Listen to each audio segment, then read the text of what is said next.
Today we're going to be talking about writing effective research questions, but first let's start by reviewing the differences between an opinion and a judgment. So according to the textbook, a judgment is something that's supported by facts, whereas opinion is not. When you complete your final project for this class, you'll be presenting a judgment because you'll be using verifiable evidence to support your answer. As you know from the reading, effective research questions have several characteristics. First, they're specific or focused or narrowed. You don't want to be responsible for everything when you're doing your research. If your topic is something that you would need to write a book about to adequately cover the topic, then the question is probably too broad. On the other hand, you don't want your question to be so specific that you can't find enough information to answer it. Like Goldilocks, we want our research questions to be just right. Second, effective research questions avoid subjective responses or opinions. Remember that judgments, which can be supported by facts or data, are okay though.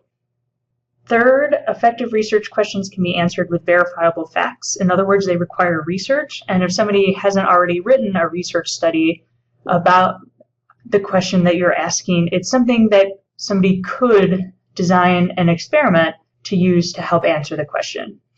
And finally, effective research questions are open-ended, meaning that they cannot be answered with a brief yes or no response. Now let's take a look at a few examples. For each example, ask yourself, is this an effective research question? Why or why not? I encourage you to pause the video as you're going through it to think about your answer. So our first example is, should gun laws be harsher? Is this an effective research question?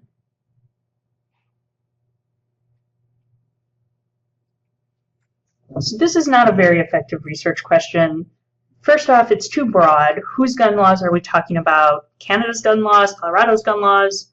Which laws are we interested in here? Are we talking about concealed carry laws or gun sale laws? In addition, it's also a subjective or opinion-based question. It's phrased in such a way that it asks people to tell you what they think about the topic and not to use evidence to support the conclusions. In addition, harsher is a very subjective word.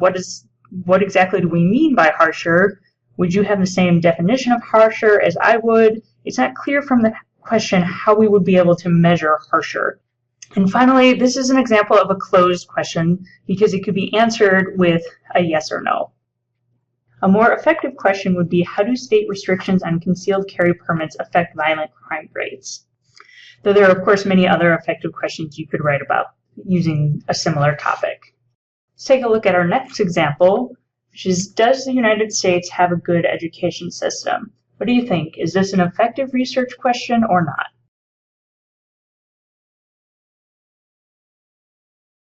This is another example of an ineffective research question.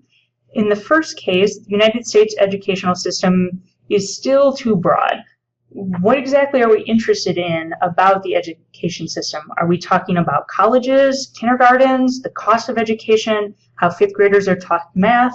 If you're faced with a question that is too broad, ask yourself, what do you want to know about the topic and why? Or what do I want to be able to do with this new knowledge? The other problem with this question is that good is very subjective, much like harsher. It would be hard to measure. And finally, this is not an open-ended question. So again, it could be answered with a yes or a no. So how would you rewrite this question to be a more effective research question?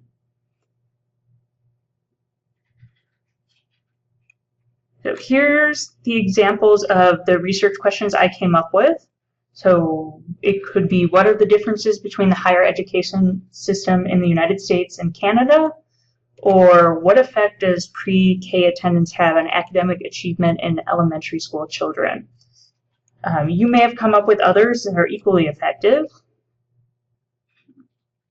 And our last example, what effect does climate change have on the environment? Do you think this one is an effective research question or not?